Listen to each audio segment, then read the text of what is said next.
Só que tudo isso é muito bom para nível de evangelização, né?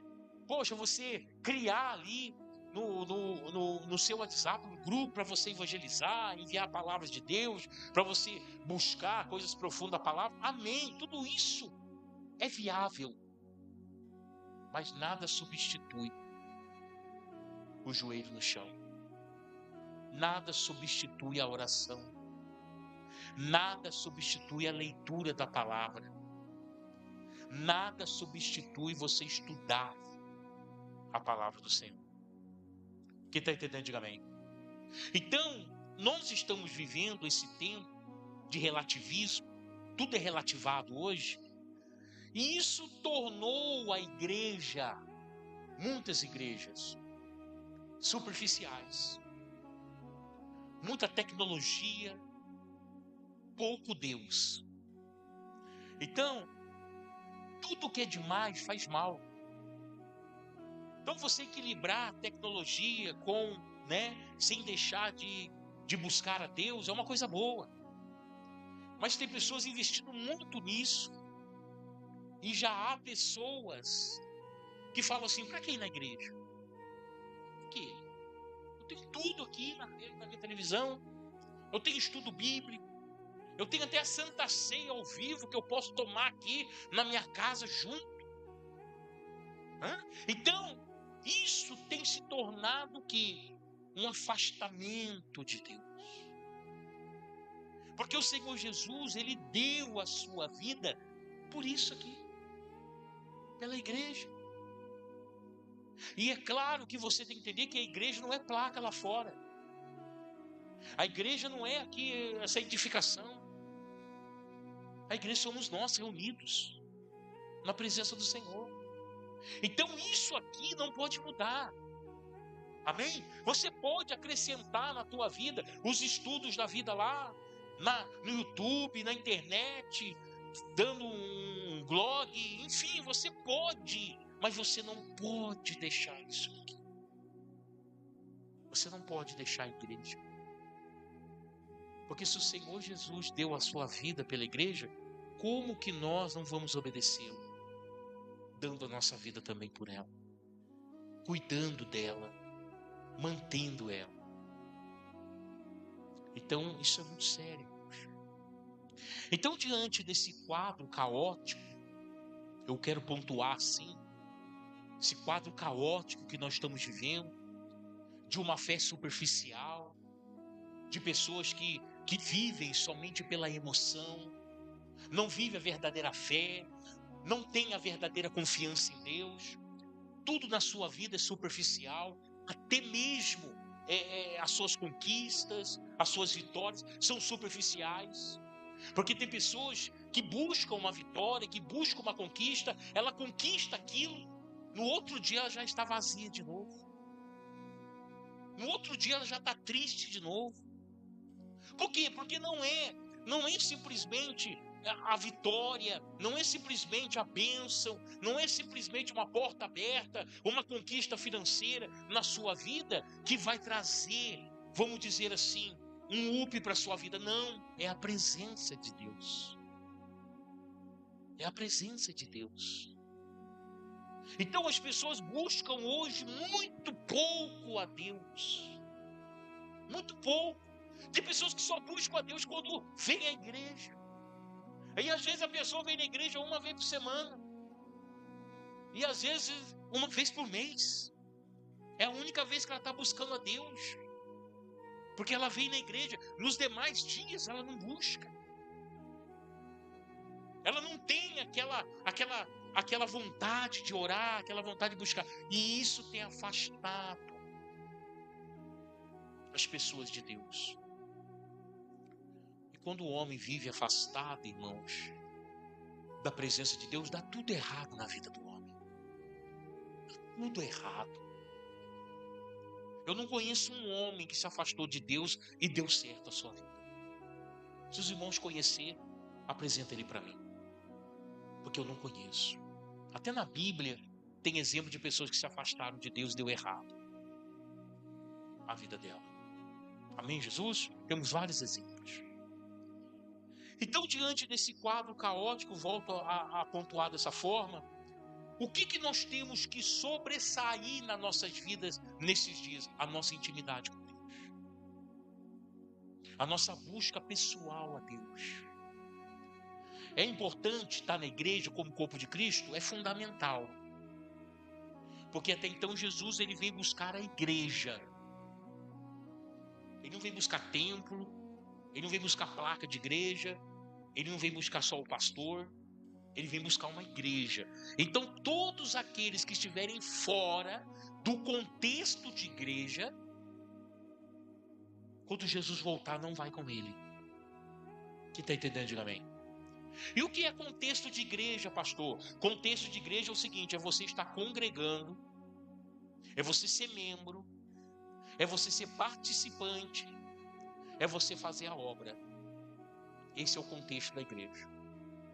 Não é ser um simpatizante.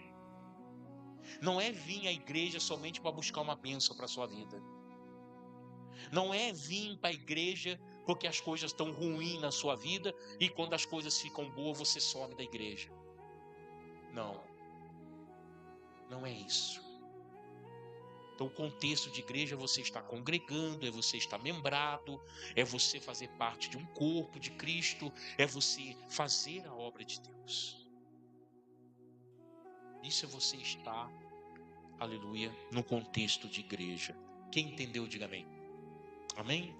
Então, diante desse estudo que nós vamos fazer, a intimidade com Deus, nós podemos pontuar alguns homens aqui que foram extremamente íntimos de Deus. Amém? Vou começar dando o exemplo do primeiro, que é Abraão. Abraão, ele nasceu na terra de Uz dos Caldeus, e Uz dos Caldeus é a mais antiga civilização narrada na Bíblia. Tá? É a mais antiga civilização narrada na Bíblia. Nem entanto, ainda em Uz dos Caldeus, havia o zigurate. Para quem não sabe o que é zigurate, era aqueles templos enormes que eles faziam e colocava ali a imagem de um Deus lá em cima, tá? E todo dia subiam ali as sacerdotisas com oferendas, entregava aqueles deuses, para quê? Porque eles acreditavam que isso aplacava a ira dos deuses. Então Abraão, ele vai sair do meio deste povo, um povo idólatra, pagã, que simplesmente adorava muitos deuses e nem conhecia o Deus Criador. E por que Deus vai tirar dessa linhagem? Por que Deus vai escolher Abraão no meio deste povo idólatra e difícil? Por quê? Porque Deus escolhe as coisas loucas desse mundo para confundir as sábias. Deus, ele faz algo aonde ninguém vai fazer. Porque isso ele mostra o teu poder. Ele mostra a sua capacidade. Então Abraão, que o primeiro nome é Abraão, depois ele passou para Abrão, porque Deus exaltou Abraão e ele passou a ser Abrão. Abrão, ele foi um homem íntimo de Deus. Deus falava com ele. E ele falava com Deus e um ponto, Deus ouvia o que Abraão falava. Olha que interessante. Então ele tinha intimidade. Abraão, ele andou pela terra de Canaã. Abraão, ele andou por várias terras de Canaã. E cada território que Abraão ia andando e conquistando, ele construiu um altar para Deus. Ele construiu um altar para Deus, derramava azeite e consagrava ao Senhor. Por quê? Porque Abraão sabia que o sucesso da sua vida não vinha dele. Porque ele sabia de onde ele tinha saído. Que o sucesso da sua vida vinha de Deus. Era Deus que o abençoava. Amém? Era Deus que o abençoava. Então Abraão, ele foi um homem íntimo de Deus. Nós podemos também citar aqui Elias, o profeta Elias, que foi um homem também que foi rotulado, vamos dizer assim para que os irmãos entendam, foi rotulado como o perturbador de Israel. Por quê? Porque na época de Elias, quem era rei era o rei Acabe. E nós sabemos que pela a história bíblica, pelo que está descrito aqui no livro de Reis e no livro de Crônicas, que Acabe foi o pior rei que Israel teve. Por quê? Porque ele fez uma aliança com a sacerdotisa de Baal. Se casou com Jezabel, que era consagrada a Satanás. E ele então trouxe os deuses pagãos da Filícia para o povo de Israel, contaminando o povo de Deus. Nesse período crítico, escuro e terrível de Israel, se levantou um profeta chamado Elias. E ele foi rotulado como perturbador de Israel. Por quê? Porque ele falava a verdade. Ele não temia ninguém. Por quê? Porque Deus estava com ele. Quem está entendendo, diga amém. Quando nós sabemos que Deus está conosco, nós não tememos a nada. Amém? Quando eu sei que Deus está comigo, não, eu vou fazer isso porque Deus está comigo. Você pode fazer que vai dar certo. Porque Deus é com você. Então Elias se manifestou nesse período negro, difícil de Israel. E o Elias, ele confrontou Acabe. Ele confrontou o rei. Ao ponto de Elias falar assim: Acabe, eu estou dizendo, a partir de hoje não chove mais em Israel. Olha a intimidade que este homem tem com Deus. Ele fala: assim eu digo, a partir de hoje não chove mais em Israel. Sabe o que Deus fez? Assinou embaixo. Ele não falou no nome de Deus, ele falou: em meu nome eu digo isso. Não vai chover em Israel. E não choveu por 3 anos e 6 meses. E se não chove, não planta. Se não planta, não colhe. Se não colhe, tem fome. E se tem fome, tem morte. Olha que a intimidade que Elias tinha com Deus. Aquela famosa passagem de Elias no alto do monte com ali os profetas de Baal. Ali foi feito um desafio. E ali Elias propôs assim: olha, chama aí os sacerdotes de Baal e fala para eles clamarem a Baal, porque eu clamarei a Deus, e aquele que fazer cair fogo do céu, esse é o Deus de Israel. E ali diz a palavra que os sacerdotes, mais de 500, ficaram desde manhã até a hora do almoço, até o meio-dia, pedindo para Baal mandar fogo do céu, e isso não aconteceu. Sabe por quê? Porque o diabo é uma mentira. Quem está entendendo, diga amém. O diabo é uma mentira, e tem gente caindo ainda na conversa do diabo. Ele é mentiroso, ele é uma mentira. Então, primeira coisa que Elias vai fazer, Elias vai restaurar o altar que estava caído em Israel. Ele restaura o altar, coloca ali uma oferenda a Deus naquele altar. Ele corta uma vaca em vários pedaços, coloca ali, e ele dobra o seu joelho, olha para o céu e fala: Senhor, manda fogo nesse lugar. E a palavra do Senhor diz que não demorou 1 minuto, e fogo caiu do céu, consumindo aquele altar, consumindo aquela oferenda que ele colocou para Deus. E diz a palavra que todo o povo de Israel gritou: só o Senhor é Deus. Olha a intimidade que esse homem tinha com Deus. Amém? Mas eu quero, para mim, dentro desse estudo que eu fiz, existe um que destaca em profunda intimidade com Deus. Mais do que Abraão, mais do que Elias, que foi o rei Davi. Esse homem, rei Davi, foi um homem extremamente íntimo de Deus. Quem está entendendo, diga amém.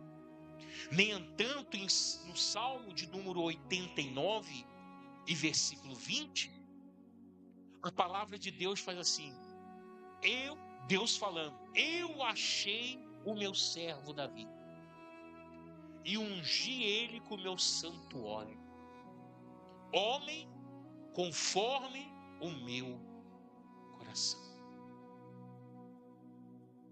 E quem era Davi? Um apacentador de ovelhas, o caçula da casa, o jovem mirrado, que não vivia dentro de casa porque os seus irmãos já eram homens do exército de Israel, que vivia mais no campo apacentando ovelhas. Entenda, malhadas. Você já pensou como que você se sentiria? Eu quero que você entenda isso. Como que você se sentiria de uma pessoa chegar e contratar você, ou dar um serviço para você, assim, ó, é o seguinte, senta aqui, você vai enxugar esse gelo para mim. Eu não quero ver ele molhado. O seu trabalho é esse, enxugar esse gelo. Tem algum valor esse trabalho? Tem algum valor isso? Não. Então a pessoa vai se sentir desvalorizada. Poxa, eu vou ficar enxugando esse gelo o dia inteiro, não posso deixar ele molhado. O que eu tiro disso? Que proveito é? Você não vê o fruto como você trabalhar, você trabalhar para si mesmo, você trabalhar para poder edificar alguma coisa, você trabalhar numa produção e ver peças saindo ali do seu trabalho, você, nossa, eu fiz aquele lote lá, também eu participei, e você vê aquilo chegando nas prateleiras dos comércios, né? Ou então você consertando alguma coisa, arrumando alguma coisa, você sendo útil. Pessoas te procurando, falando, olha, eu preciso fazer isso, você não faz para mim. Pô, sua profissão é útil. Mas Davi estava lá no deserto, tomando conta de ovelhas malhadas. Por que eu estou pontuando ovelhas malhadas? Porque ovelhas malhadas não tinha valor nenhum em Israel. Sabe por quê? Porque ovelhas que não tinham manchas e nem defeitos valiam muito. Sabe por quê? Porque era com ela que as pessoas iam até o templo, e que não era templo ainda, era o tabernáculo de Moisés, iam até o tabernáculo para sacrificar. As ovelhas malhadas Deus não aceitava. Quem está entendendo, diga amém. Mas Davi estava lá. Davi estava lá, no meio do nada, defendendo essas ovelhas malhadas que não valiam nada, nada, defendendo elas do urso, defendendo elas do leão. Davi lutou contra um urso para defender uma ovelha que não valia nada. Davi lutou com um leão para defender uma ovelha que não valia nada. Quem está entendendo, diga amém.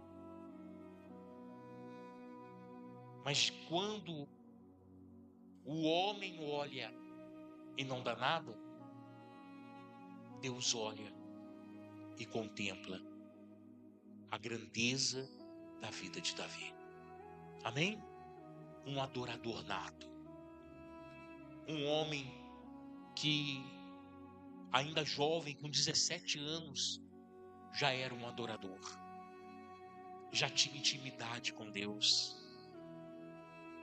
já falava com Deus no deserto, nas noites, ali cuidando das ovelhas. Várias noites ele passava fora de casa, ali protegendo as ovelhas, e ele falava com Deus. Ele já falava com Deus. Então Deus falava com Davi profundamente em seu coração e dava a ele o que nunca deu a homem nenhum, porque Davi era um homem íntimo de Deus. Então eu quero ler um versículo aqui com os irmãos, que é o versículo chave, né, desse estudo de intimidade com Deus. Amém? Abra a tua Bíblia, por favor, em Atos dos Apóstolos, capítulo 15. Atos dos Apóstolos, capítulo 15. Aleluia.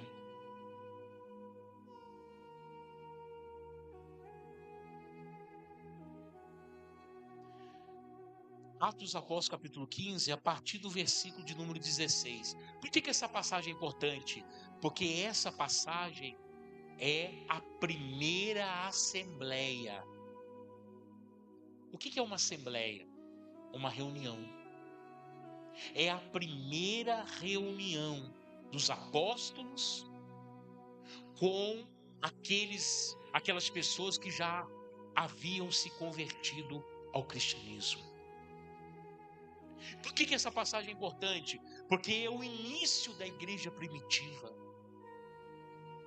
E o que eles vão citar aqui? A passagem de Davi. Olha o que diz, capítulo 15, do versículo 16 ao 18, diz assim: depois disto,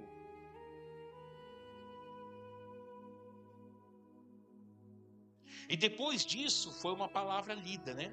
E depois disto, voltarei, reconstruirei o tabernáculo de Davi,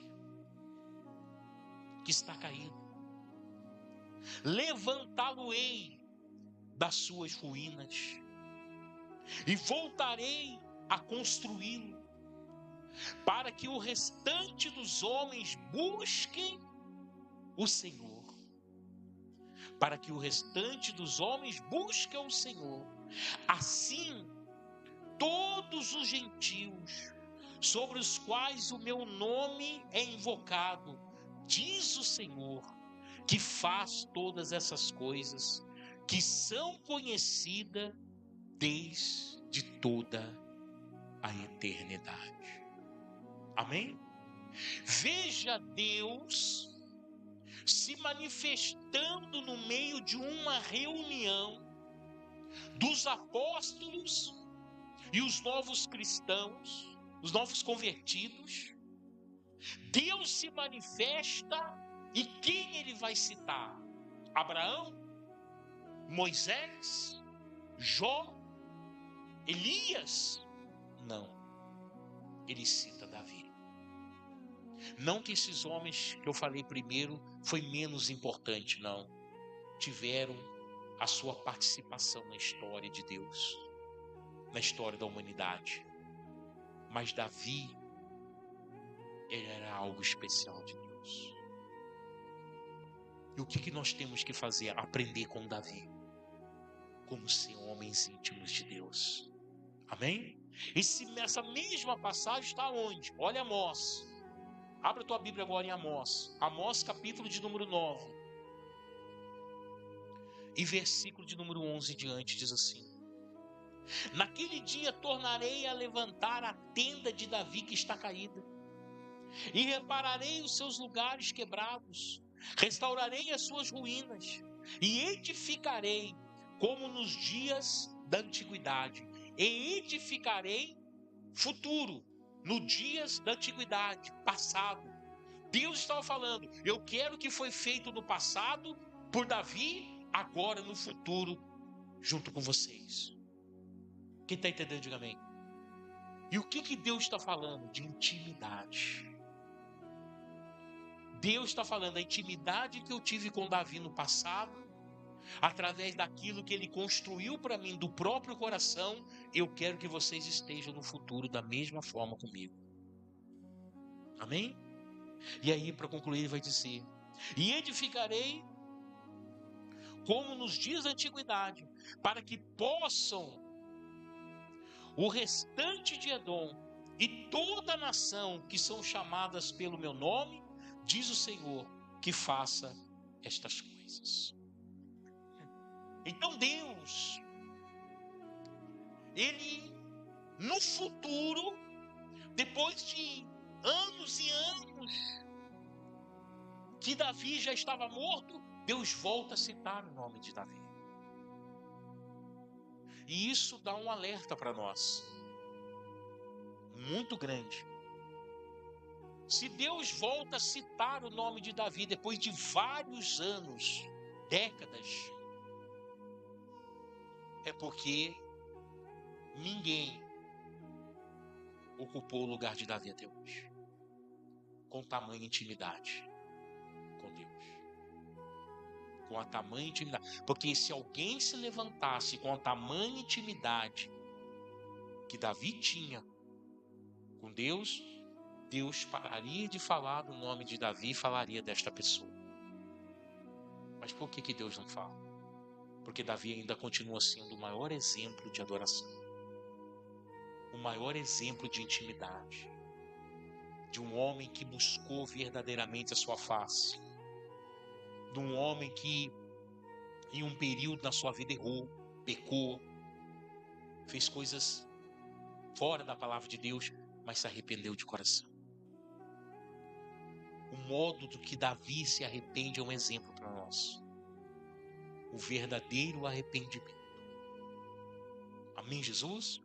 Então, quando Deus fala da adoração do templo de Davi, essa tenda que Davi escolheu fazer, Deus não pediu para Davi fazer essa tenda. É isso que eu quero que vocês entendam. Quando Davi traz a Arca da Aliança estava esquecida em Siló. O rei Saul reinou por 40 anos em Israel. E ele nunca colocou a Arca da Aliança na frente de batalha. Nunca foi até a Arca da Aliança para sacrificar. Nunca. Saul esqueceu a Arca da Aliança. E a Arca da Aliança era a presença de Deus. Se esquecer da arca era se esquecer de Deus. Quem está entendendo, diga amém. Mas quando Davi foi nomeado rei no lugar de Saul, a primeira coisa que Davi vai fazer, ele vai buscar a arca. Porque Davi sabe que ele não pode governar sem Deus estar com ele. Davi fala, não, o centro do meu reinado vai ser a presença de Deus. E quando Davi traz a arca, é interessante que lá em Edom, lá no monte, bem alto, está o tabernáculo de Moisés, armado, com as talhas todas no lugar, o lugar de sacrifício. Lá era o lugar de sacrifício. E quando a tenda entra em Israel, os anciões, os homens antigos de Israel, fala Davi, leva lá para Edom. Deixa lá. Lá está o tabernáculo de Moisés, lá é o lugar de sacrifício. Lá tá os objetos do sacrifício. Leva para lá. E Davi fala assim, não vou levar para lá não. Eu estou aqui no meu coração fazer alguma coisa para Deus. E o que Davi vai fazer? Davi vai construir um lugar. Com o seu próprio coração. Deus não dá sonho para ele. Deus não dá um projeto para ele, como deu o projeto do templo, como deu para Moisés o projeto do tabernáculo. Não. Davi, ele vai colocar no seu coração e fazer para Deus. Quem está entendendo, diga amém. Uma coisa é você fazer algo que Deus mandou. você fazer. Outra coisa é você fazer algo que Deus não mandou você fazer, mas o que você fez agradou o coração de Deus. Isso é intimidade. Quem está entendendo, diga amém. Amém? Então Davi constrói um lugar, arma uma tenda, bota embaixo daquela tenda a Arca da Aliança, mas não era qualquer lugar, era um lugar onde todos os viajantes que passavam pela estrada principal, pela avenida principal de Israel, ouvia e via a adoração naquele lugar. Davi cuidadosamente vai escolher três famílias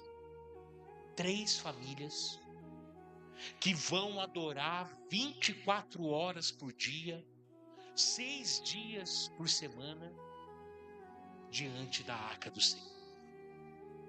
Quem passasse de manhã pela avenida principal de Jerusalém, ouvia adoração.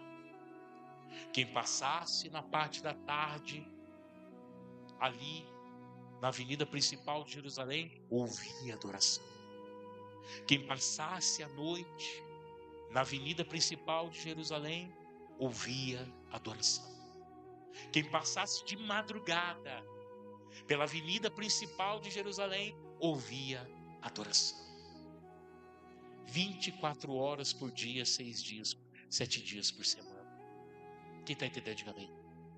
E essas famílias, elas foram escolhidas a dedo, separadas, ungidas, só para fazer este trabalho. E eles faziam de coração, eles se entregavam, eles davam o melhor de si, e por isso contagiava todos aqueles que passavam e ouviam. Que era uma coisa linda, era algo profundo. Então Deus fala em Amós 9, Deus vai falar na primeira assembleia em Atos 15, que Ele quer esse modelo nos tempos futuros. E quais são os tempos futuros? O nosso tempo, o tempo de hoje.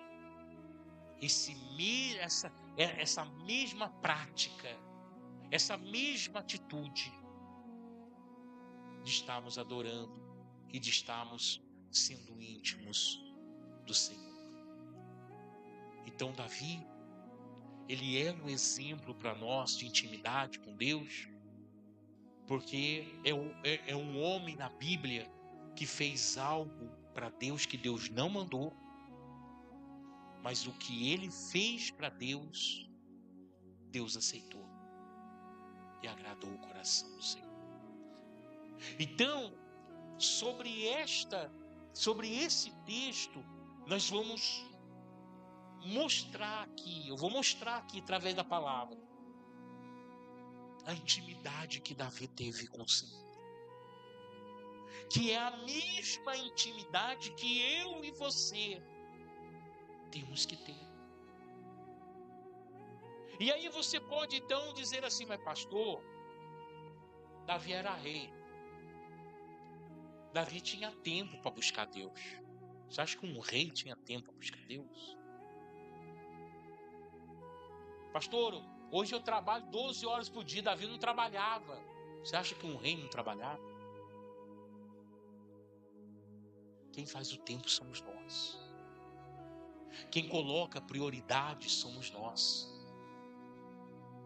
Então, se nós determinarmos prioridade na nossa vida, em buscar a Deus para ser íntimo dele, você vai encontrar o tempo necessário para fazer isso acontecer na tua vida. Amém, Jesus? Davi, ele poderia estar em batalha, em guerra, no campo de guerra, mas ele não se esquecia de adorar o Senhor. Houve uma batalha muito difícil para Davi, aonde Davi, já com uma certa idade, estava ali, vamos dizer, cercado, e daí vai sair um dos maiores versículos, um dos mais falados nas igrejas e na boca de muitos irmãos. Eu olho para os montes, de onde me virá o socorro? E ele diz: o meu socorro vem do Deus que fez os céus e a terra. Intimidade. Quando ele fala, olharei para os montes, de onde me virá o socorro? E ele fala que o socorro dele não vem dos montes. Ele fala que o socorro dele vem do Deus que fez os céus e a terra. Quer dizer, é um Deus que está acima dos montes. Porque quando Davi olhava para os montes, naquela época de Davi, os povos pagãos, filisteus, heteus, jebuseus, esses povos pagãos, eles colocavam os seus ídolos, a imagem dos seus ídolos no alto do monte, para todo mundo ver. Era um jeito de exaltar aquela divindade. Então quando Davi, da onde me virá o socorro? Olharei para os montes, de onde me vem o socorro? Davi olhou para aquelas divindades, não vem delas. Meu socorro vem do Deus acima deles, o Deus que está no céu e que fez a terra. Amém? E Davi venceu a guerra. Por quê? Porque Davi era íntimo de Deus.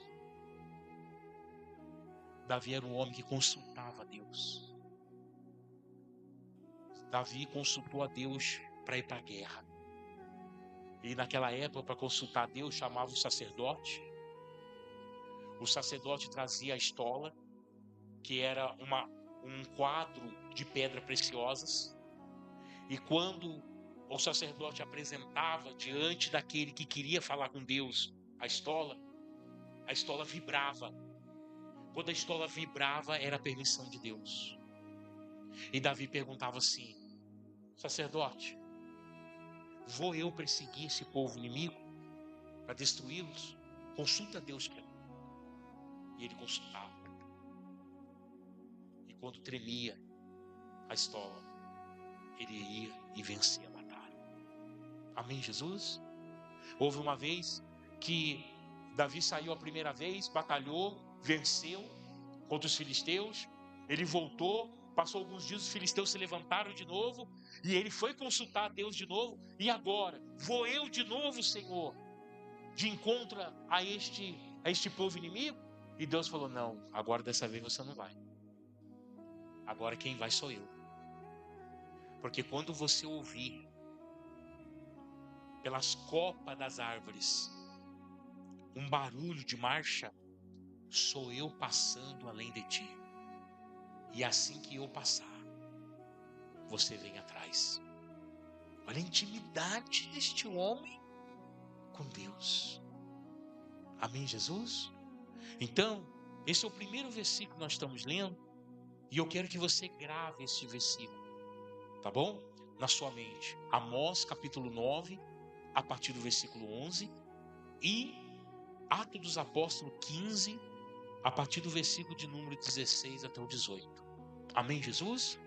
E a semana que vem, terça-feira que vem, porque as horas estão passadas, nós entraremos mais profundo para conhecer os mistérios da intimidade que Davi tinha com Deus. Amém? Por que isso, pastor? Porque nós temos que ser como Davi. Amém? Verdadeiros adoradores, que adorem a Ele em espírito e verdade. Quem entendeu, diga amém. Se coloque de pé em nome de Jesus.